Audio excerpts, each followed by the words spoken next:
Our Dracula is very different to the Draculas that we've seen before in other forms of literature or in movies and things like that. He's not a kind of quintessential evil guy. It's a tale about someone that doing good ends up being evil. It's not black and white, it's very much shades of grey. We showed the journey of Gabriel in the first game, from light to darkness, and in this game we go from dark to very, very dark, and it's a much more crueler tale, a much darker tale. And I think that following a character that you can identify with is really important. So we wanted to have a guy that people really felt for him, they understood how he got to that place. And so I think in many ways our Dracula is more human than previous incarnations of Dracula. Dracula's motivations are to end his immortal life. That's the main thing that's driving him in the game. He's been alive for a long time. He's tired of living. He wants to end this and to move on. Don't misunderstand me. He's an evil guy.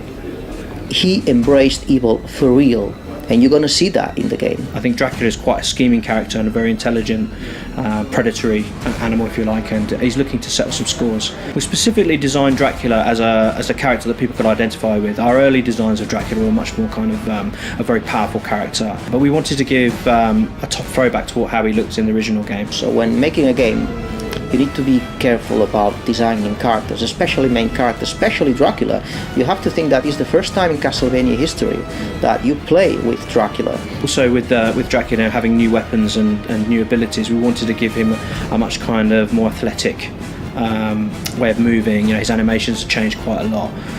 We wanted to make him look cool. His hair is longer. He's more refined, if you like, more sophisticated. In Castlevania, Dracula's been always a bad guy that appears for a few moments and goes woo, and that's it. We wanted to build a real character with emotions, with contradictions from day one. So pretty much Gabriel was our Dracula from day one. Did they tell you that blood would fight against blood for all eternity?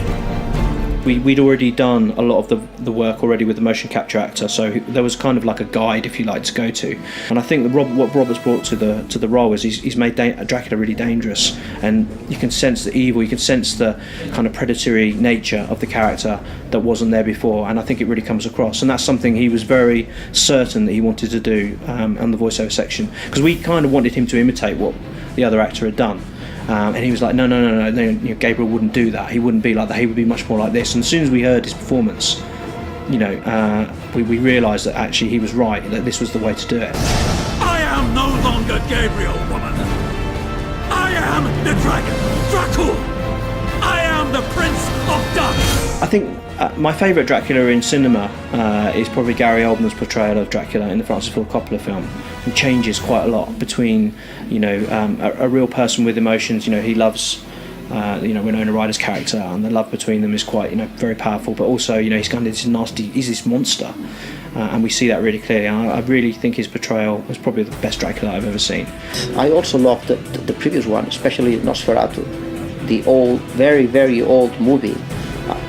That was a bit naive for today's standards, but this is a terrific, But my favourite vampire movie is Near Dark, which I think is one of the best vampire movies I've ever seen. They really show vampires in a kind of gritty, horrible, very uneasy way, which I've not seen since either. And I think there's an element of that in this as well, in Nosferatu 2. We do things with our Dracula that I don't think have been done.